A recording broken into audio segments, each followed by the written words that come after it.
Director General Grossi, thank you all for your long-standing leadership on nonproliferation. I noted that Prime Minister Kishida of Japan is here as well this morning, which sends a very powerful message. Earlier this year, he reaffirmed Japan's commitment to nonproliferation in a joint statement with President Biden. And a very special thanks to the foreign ministers, the deputy foreign ministers, the teams who have traveled to New York for these meetings and to get us off to a good start. It's great to be with all of you here in person today, especially given the critical role the NPT has played in upholding the global non-proliferation regime.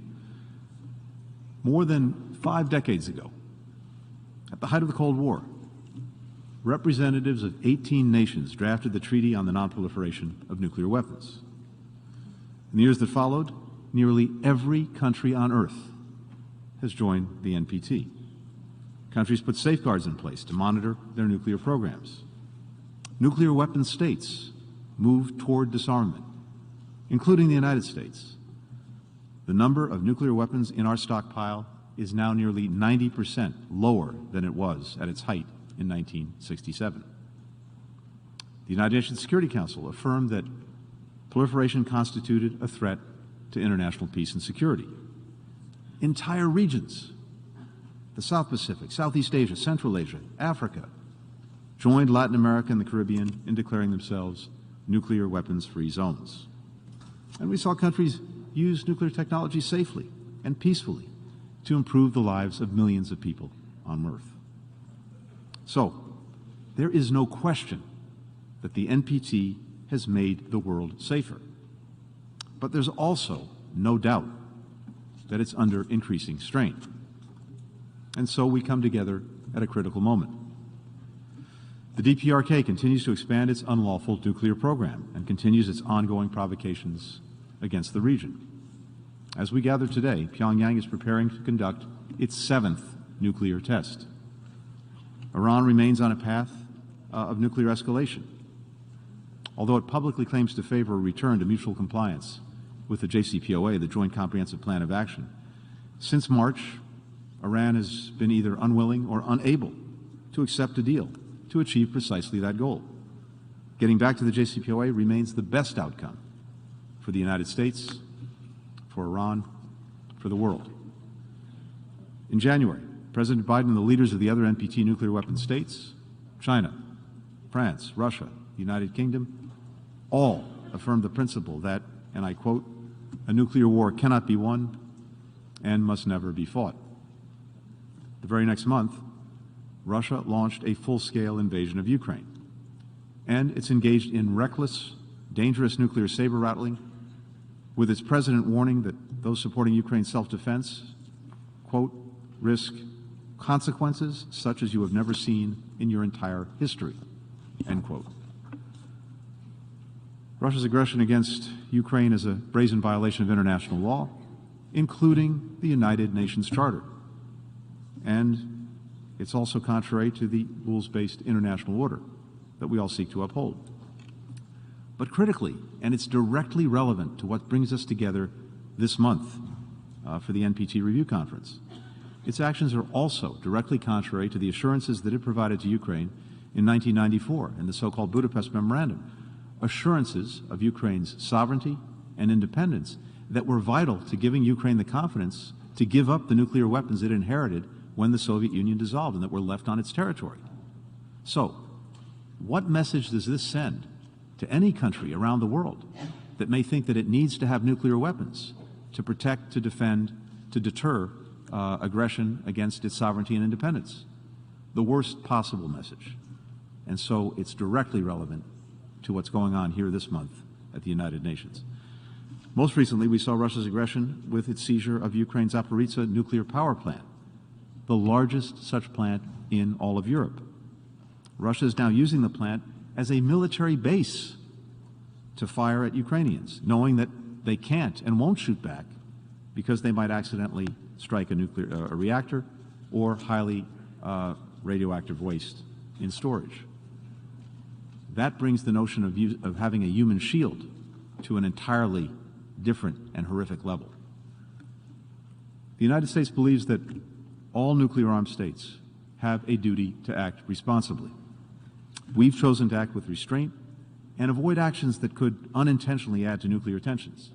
For example, by foregoing previously scheduled ICBM tests and not raising the alert status of our nuclear forces in response to Russian saber-rattling. There is no place in our world for nuclear deterrence based on coercion, intimidation, or blackmail. We have to stand together in rejecting this. Together with the United Kingdom and France, we've released a set of principles and best practices that should be expected of every responsible NPT nuclear weapon state, among them that every effort has to be made to ensure that nuclear weapons are not used again. The United States is committed to reducing the role of nuclear weapons and reestablishing our leadership on arms control, and we've undertaken a deliberate policy review toward that goal.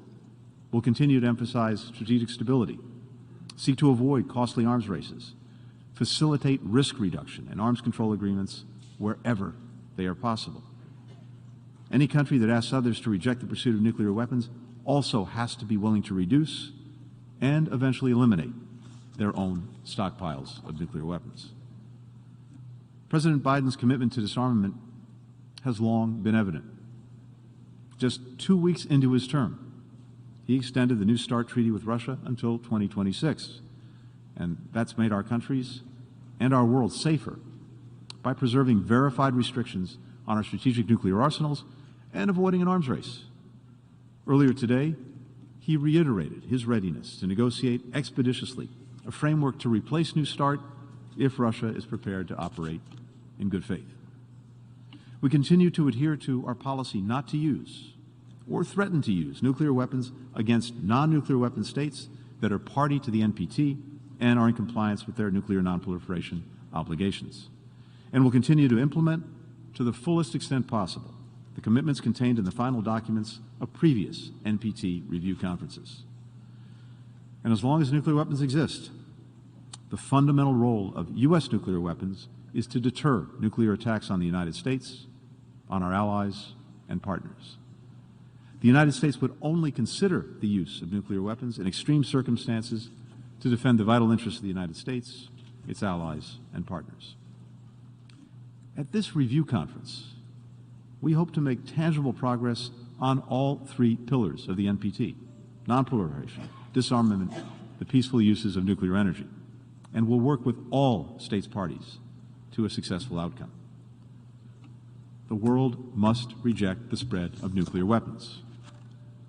That starts with demanding compliance by all NPT state parties, ensuring we have safeguards in place to monitor ourselves, strengthening the IAEA's ability to implement those safeguards. We're encouraging states to adopt a comprehensive safeguards agreement and an additional protocol, which represent together the most rigorous standard of verification. If any NPT state party does pursue nuclear weapons, we have to act as one to bring them back into compliance. Even as we verify that countries are not using their nuclear programs to pursue nuclear weapons, we also have to ensure that the programs are safe and secure. I commend Director General Grossi for his work promoting the safety and security of existing facilities, and especially for all that he's done to help prevent a nuclear catastrophe in Ukraine. This review conference is also an invaluable opportunity to discuss how to reduce the risk of nuclear conflict and the chance of miscommunication during a crisis. The United States is committed to pursuing a comprehensive risk reduction package, including creating secure communications channels among nuclear weapon states. We stand ready to work with all partners, including China and others, on risk reduction and strategic stability efforts. As we look to the future, we also have to strengthen agreements preventing nuclear conflict and create new ones. To cap the growth of nuclear arsenals anywhere in the world, we continue to support the entry into force of the Comprehensive Nuclear Test Ban Treaty. We also stand ready to begin working with partners to restart negotiations this year on the long-delayed Fissile Material Cutoff Treaty. Finally, we remain focused on enhancing the peaceful uses of nuclear technology. Nuclear energy technologies are helping the world to reduce its reliance on fossil fuels and fight the climate crisis, giving farmers new tools to boost crop yields and tackle global food insecurity, improving our ability to screen for dangerous diseases, and preventing the next pandemic. The United States wants to expand access to these essential benefits for NPT states parties. Together with the United Kingdom, we're launching the Sustained Dialogue on Peaceful Uses to find new ways to use peaceful nuclear energy technology to achieve the UN Sustainable Development Goals. We're also supporting clean energy innovations, like small nuclear reactors, to combat climate change, ensure reliable access to nuclear power.